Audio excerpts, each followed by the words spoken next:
And one other thing we picked up was the Hyper Tough 107-piece socket set. This is 1/4, 3/8, and 1/2 inch set.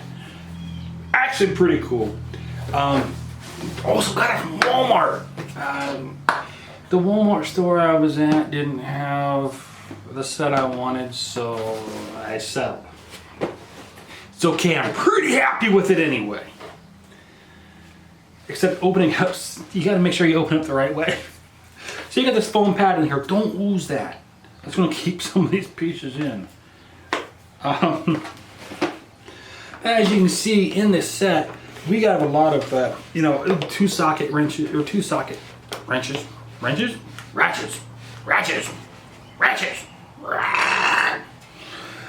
got yourself some Allen wrenches. Pretty cool.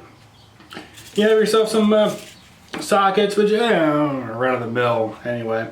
Some deep wells, not a whole lot of deep wells though. You have the 7/16, the 1/2, and the 9/16.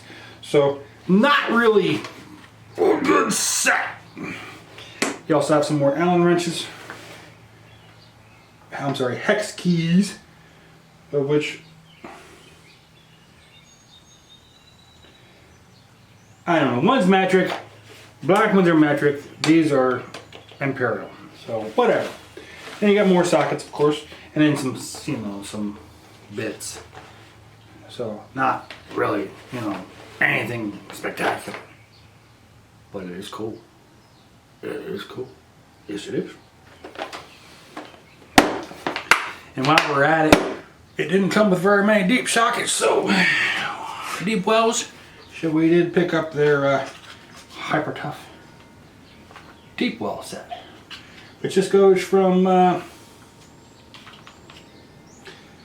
9 or 10 millimeter all the way up to 19 millimeters. So got a nice little assortment here. Not everything you're going to need, but majority of what you're going to need to get started on building stuff, putting stuff together.